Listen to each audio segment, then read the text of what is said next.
हाय दोस्तों, welcome back to my channel. Friends, आज मैं आपको बताने वाली हूँ कि बेस्ट डायपर क्रीम कौन सा होता है, डायपर रैश बेबी को क्यों हो जाते हैं और इससे हम अपने बेबी को कैसे सेफ रख सकते हैं। बट डायपर रैशेस जो है वो बहुत कॉमन है, उससे डरने वाली बिल्कुल भी बात नहीं है। वो बहुत ही कॉमन होता है। अगर वो कभी बेबी को हो भी गया तो आप उसे ईजिली प्रिवेंट कर सकते हैं। तो चलिए स्टार्ट करते हैं। So first of all we'll talk about the causes of diaper rash. First point is कि जो हमारा बेबी रहता है उसका स्किन काफ़ी ज़्यादा सॉफ्ट रहता है, तो अगर डायपर उसके स्किन से बार बार रब होते हैं तो उसकी वजह से उसको डायपर रैश हो सकता है। सेकेंड, अगर बेबी को आपने डर्टी डायपर या वेट डायपर में बहुत देर तक छोड़ दिया तो डायपर रैश होने के चांसेस होते हैं। थर्ड पॉइंट, बेबीज़ को डायपर से एलर्जिक रिएक्शन हो सकता है। कई बार कुछ बेबीज़ ऐसे होते हैं जिनको डायपर से रिएक्शन होता है, एलर्जी होता है। रीज़न बिहाइंड बिकॉज डायपर में कुछ केमिकल्स ऐसे यूज़ होते हैं, तो वो भी आप एक बार चेक कर लीजिएगा कि अगर आप बेबी को कोई भी डायपर पहना रहे हैं तो उससे कहीं उसको एलर्जी तो नहीं है या आपको डायपर चेंज करने की ज़रूरत है। फोर्थ पॉइंट इज़, अगर आपका बेबी काफ़ी देर तक पूप करके पॉटी करके सो गया है और उसकी डायपर चेंज नहीं हुआ है तो ये एक रीज़न है जिससे डायपर रैश हो सकते हैं। नाउ फिफ्थ पॉइंट इज़, अगर किसी कारणवश बच्चे को डायरिया हो गया है तो बार बार डायरिया की वजह से, पॉटी की वजह से उसको डायपर रैश हो सकता है। And the last six point is, अगर आपकी बेबी ने सॉलिड फूड अभी रिसेंटली स्टार्ट किया है या अगर हम उसके फूड में किसी भी प्रकार का चेंज करते हैं तो this is the one reason जिसकी वजह से उसको डायपर रैश हो सकते हैं। Moving forward, seventh point is, sometime baby को स्टूल या यूरिन से इरिटेशन हो जाता है बिकॉज उनकी स्किन, जैसे मैंने आपसे कहा, कि बहुत ज़्यादा सेंसिटिव होती है, तो उस वजह से भी होता है। And this is my eighth point, अगर बेबी का स्किन काफ़ी ज़्यादा सेंसिटिव, बहुत ज़्यादा सॉफ्ट है तो उनके साथ ज़्यादा डायपर रैश होने के चांसेस रहते हैं। एंड एट लास्ट, अगर आपने डायपर बहुत ज़्यादा टाइट बांधा हुआ है उसको और एयर पास नहीं हो रहा है तो उसकी वजह से उसको रैशेस हो सकते हैं। Moving forward, now I discuss about the tips to treat the diaper rash. And at last मैं आपके साथ शेयर करूँगी कि मेरे एक्सपीरियंस से डायपर रैश क्रीम कौन सा बहुत अच्छा है। सो फर्स्ट पॉइंट इज़ कि जब भी आप अपने बेबी का डायपर चेंज करते हैं, always wash your hand properly और उसके बाद ही अपने बेबी का आप डायपर चेंज करें। Second point is, always check your baby's diaper often. आप अपने बेबी की डायपर को बार बार चेंज करते रहिए ताकि उससे आपको समझ में आए कि उसने कहीं पॉटी या सूसू तो नहीं कर दिया और उसकी बेबी के डायपर को चेंज करने की ज़रूरत तो नहीं है। थर्ड पॉइंट, आप अपने बेबी को हमेशा ल्यूक प्लेन वाटर से ही साफ़ करिए उसके डायपर एरिया को और अच्छी तरीके से क्लीन करिए। और अगर आप वाइप्स यूज़ करते हैं तो आप उसमें किसी भी प्रकार का अल्कोहल नहीं होना चाहिए, कोई फ्रेगनेंस नहीं होना चाहिए, वो वाइप यूज़ करिए। पर्सनली मैं आपसे यहाँ पे शेयर करूँगी कि I always use the plain water and I clean that area along with the wipes.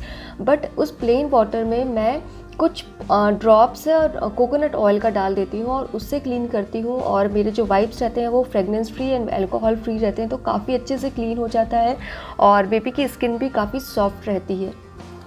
Fourth point, आप अपने बेबी का जब भी डायपर चेंज करते हैं या उसे क्लीन करते हैं डायपर एरिया को, तो आप उसको बहुत ज़्यादा रगड़िए मत, आप उसे पैट पैट करके क्लीन करिए, चाहे वाइप से या कॉटन क्लॉथ जो भी आप यूज़ करते हैं आपके चॉइस के हिसाब से, उसे आप बहुत जेंटली ही साफ़ करिए और उसके बाद उसे अच्छी तरीके से ड्राई होने के लिए छोड़ दीजिए, उसके बाद ही आप डायपर पहनाइए उसे। फिफ्थ पॉइंट, एज़ मैंने आपको पहले बताया कि अगर आप वाइप यूज़ करते हैं तो वो बहुत ज़्यादा माइल्ड हो, सॉफ्ट हो और वो फ्रेगनेंस और अल्कोहल फ्री हो। एंड सिक्स, जैसे मैंने आपको कहा कि आप जब भी क्लीन करें उसे पूरी तरीके से ड्राई करिए और उसके बाद उसे फ्रेश डायपर पहना दीजिए। एंड एट लास्ट, बेबी को डायपर फ्री रखिए और एयर वहाँ पर पास होने दीजिए ताकि उसका वो एरिया जल्द से जल्द हील हो सके। और अगर आप बहुत ज़्यादा मेस ना हो, डायपर पहनाना ही चाहते हैं, तो वो जैसे ही उसका बाउल मूवमेंट हो जाता है, वो पॉटी कर देता है, तो उसके बाद आप उसे डायपर फ्री रख सकते हैं। इन केस अगर आपके बेबी को डायपर रैश हो जाता है और उसके बाद वो इन्फेक्टेड हो जाता है तो इसके कुछ साइन है जिससे कि आपको पता चलेगा कि उसमें इन्फेक्शन हो गया है और आपको तुरंत अपने पीडियाट्रिशियन को कॉल करना है। तो वो क्या साइन है वो मैं आपके साथ शेयर करती हूँ। So like if your baby is having blisters, fever, redness, swelling अगर उस एरिया में होता है या अगर पस आने लगता है उस एरिया में और डायपर में लग जाता है, तो इमीडिएटली आपको अपने डॉक्टर को फ़ोन करना चाहिए। और किसी भी प्रकार का अगर आपको डाउट होता है, मैंने यहाँ पे जितनी भी सारी चीज़ें आपके साथ शेयर करी है वो सारा मेरा एक्सपीरियंस रहा है, उसके हिसाब से मैंने आपको ये सारी चीज़ें शेयर करी है। तो आप अपने किसी भी डाउट के इमीडिएटली अपने डॉक्टर को ज़रूर से कॉल करिए और कुछ भी करने के पहले एक बार अपने डॉक्टर से आप बात कर लीजिए और वो जैसे आपको गाइड करे वही चीज़ आप फॉलो करिए। So at last I discuss about the creams and ointment. और ये मेरा पर्सनल एक्सपीरियंस रहा है, ये मेरा फेवरेट क्रीम है और इसने मुझे बहुत अच्छा रिज़ल्ट दिया। बेबी के स्किन बहुत सेंसिटिव होते हैं बट इसका रिज़ल्ट मुझे काफ़ी अच्छा लगा। सो फ्रेंड्स, जो एक्वाफोर का जो ट्यूब में है इसका रेट $13 है यहाँ पे, और इंडिया में ये शायद 1300 का मिलता है। और ये कंटेनर यहाँ पे $19 का, और इंडिया में आई थिंक 2000 या 1900 का, वहाँ पे भी इसका ये रेट है। आप अमेज़ॉन में जाके चेक कर सकते हैं, मैं भी चेक करके लिंक आपके साथ शेयर करूँगी। सो इस क्रीम की खासियत ये है फ्रेंड्स कि ये इसमें लिखा है कि ये 6 आवर्स में आपको रिजल्ट देगा।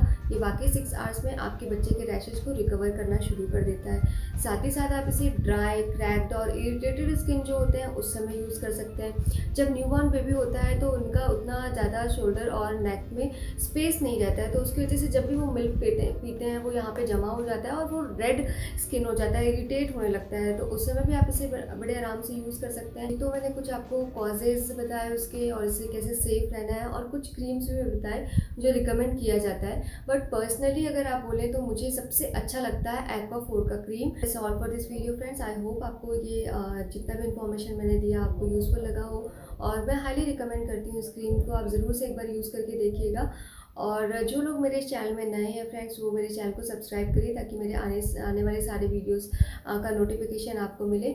और अपना बहुत सारा ध्यान रखिए, सेफ रहिए, हेल्दी रहिए।